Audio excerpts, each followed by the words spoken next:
जादुई सोने की करवा चौथ छन्नी।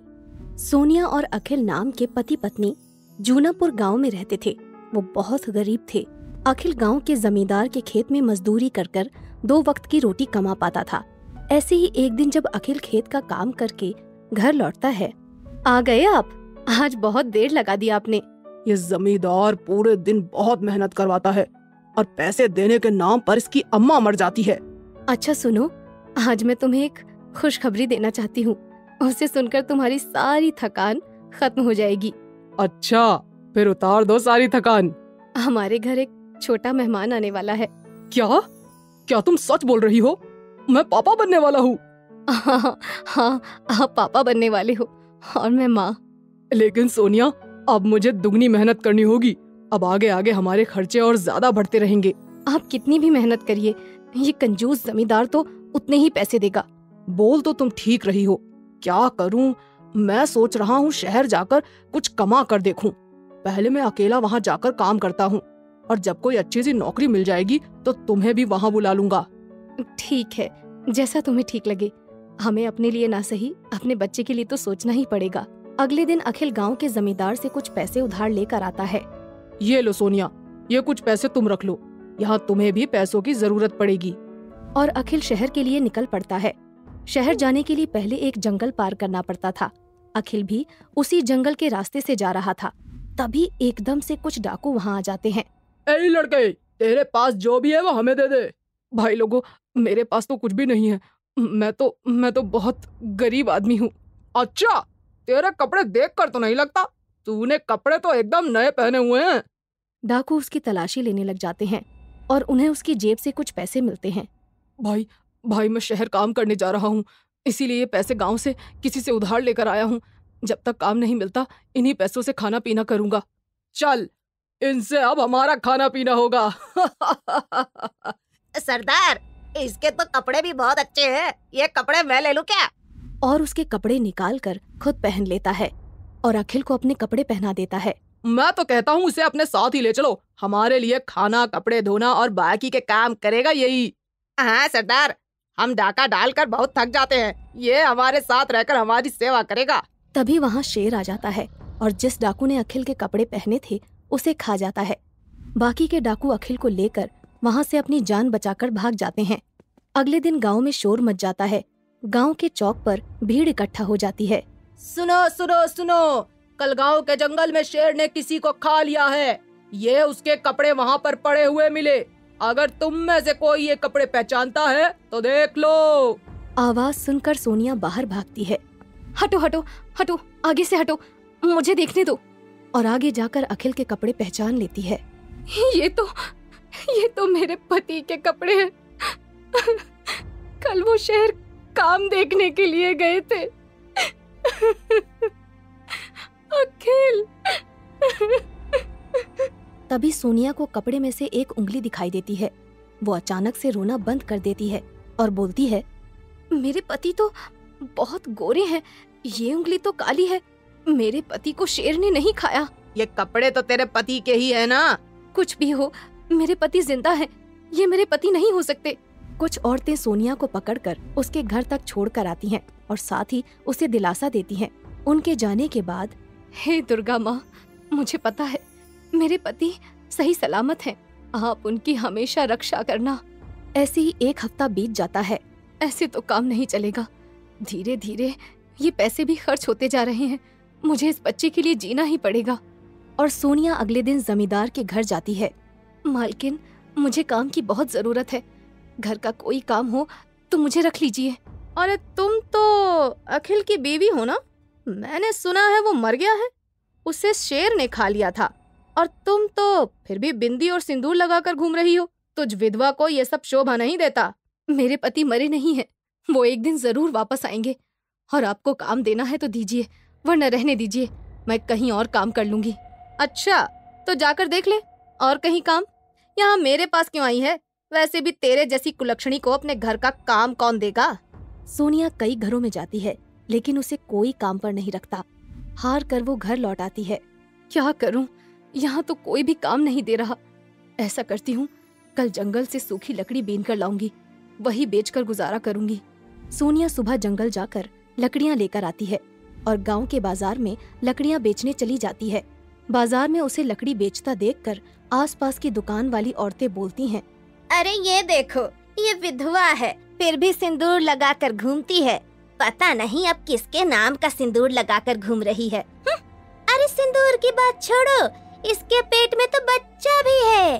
राम राम राम, कलयुग ही आ गया। जिसके नाम का सिंदूर लगाती है उसी का ये बच्चा भी होगा। मैं विधवा नहीं हूँ, मेरे पति अभी जिंदा है और ये बच्चा किसी और का नहीं, मेरे पति का है। तेरा पति शेर के पेट में पहुँच गया, फिर भी जिंदा है। कमाल की बात है। तुम सब चुप हो जाओ, क्यों मेरे पीछे पड़ी हुई हो? ऐसे ही सबके विधवा के ताने सुनकर महीने निकल जाते हैं। ना तो उसे कोई अपने पास खड़ा होने देता है और ना ही गांव के लोग उससे बात करते हैं। और फिर कुछ महीनों बाद करवा चौथ का व्रत आता है। सोनिया बाहर सामान लेने जाती है। मुझे करवा चौथ के व्रत का सामान दे दीजिए। अरे तो फिर आ गई, तू तो विधवा है तो करवा चौथ के व्रत का सामान का क्या करेगी? इस व्रत को सुहागन औरतें रखती हैं। तुम सामान दे दो, मेरे विधवा और सुहागिन से तुम्हें क्या लेना देना? ना बाबा ना, मैं तुझे करवा चौथ व्रत का सामान नहीं दूंगी। एक विधवा को यह सामान देना अपशगुन होता है। हे करवा माता, मैंने आज अपने पति की लंबी उम्र और सुरक्षा के लिए व्रत किया है।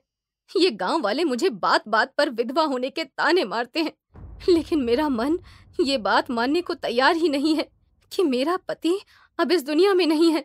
अगर गांव वालों की बात सच है तो भगवान करे कि मुझे भी वो शेर खा जाए। तभी वहां पर एक तेज रोशनी आती है। उस रोशनी में एक बहुत सुंदर देवी प्रकट होती हैं। कौन हो तुम? मैं एक वन दुर्गा देवी हूँ। तुम इतना दुखी क्यों हो? सोनिया देवी को सारी बात बताती है। तुम चिंता मत करो बेटी, और ये लो। ऐसा बोलते ही देवी अपनी जादुई शक्ति से व्रत का सारा सामान उसे दे देती है। ये लो बेटी, ये व्रत पूजा का सारा सामान है। इससे तुम व्रत की पूजा पूरे विधि विधान से कर सकती हो। और इस सामान में जो सोने की छन्नी है वो जादुई सोने की करवा चौथ की छन्नी है। ये तुम्हारी मुसीबत में मदद करेगी। आपका बहुत बहुत धन्यवाद, आपने मुझे बहुत बड़ी मुश्किल से निकाला है। सामान देकर वन दुर्गा देवी वहाँ से गायब हो जाती है और सोनिया अपने घर आ जाती है। और शाम को करवा चौथ व्रत कथा सुनने का समय आता है तो वो तैयार होती है और जहाँ सभी औरतें कथा के लिए बैठी होती हैं वहाँ पहुँच जाती है। सोनिया को देखकर एक औरत बोलती है, अरे ये विधवा कुलक्षणी कुलटा बदचलन औरत यहाँ क्या कर रही है? इसे यहाँ से भगाओ, ये हमारे बीच में नहीं बैठ सकती। उनकी बातें सुनकर सोनिया अपने घर वापस लौट आती है। घर आकर वो अकेले ही बैठ के कथा सुनती है और पूजा करती है। पूजा के बाद, हे करवा माता, तू मेरी कितनी परीक्षा लेगी? मैंने सच्चे मन से तेरा ये व्रत रखा है। अगर तूने मुझे उसका फल नहीं दिया तो मेरा विश्वास तुझ पर से उठ जाएगा और ये सभी पापी लोग सच्चे बन जाएंगे। फिर सोनिया अपने कामों में लग जाती है और रात हो जाती है। रात को सोनिया चंद्रमा पूजा की तैयारी करके ऊपर छत पर जाती है। तभी उसे अपने दरवाजे पर खटखटाने की आवाज आती है। मेरे घर पर वो भी इतनी रात में कौन आया होगा? जरूर गांव की औरतें ही होंगी। किसी ने मुझे छत पर पूजा के लिए आते देख लिया होगा। अब कुछ न कुछ ताने ही मारने आई होंगी। सोनिया नीचे जाकर दरवाजा खोलती है।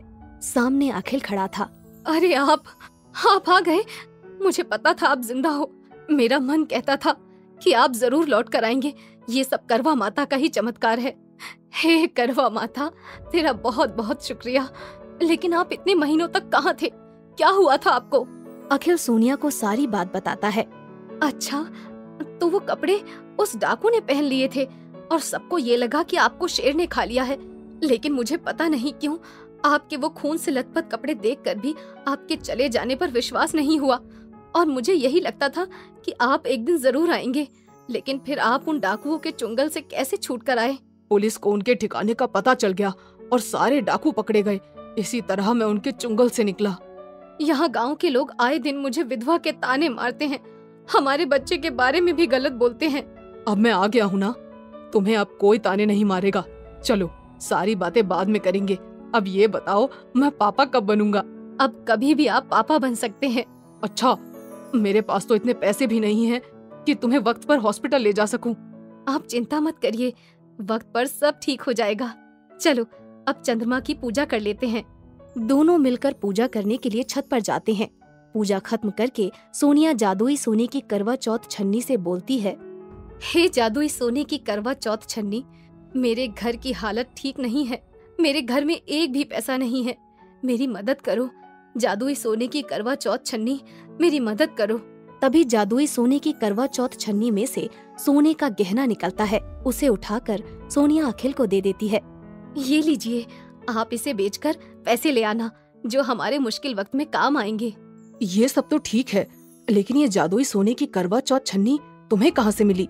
सोनिया अखिल को सारी बात बताती है और फिर उसी दिन से उन दोनों को जब भी पैसे की जरूरत होती वो उस जादुई सोने की करवा चौथ छन्नी से मांग लेते और ऐसे ही उनकी गरीबी भी दूर हो जाती है। और अखिल के आने से गांव के लोगों का मुंह भी बंद हो जाता है और दोनों खुशी खुशी रहने लगते हैं।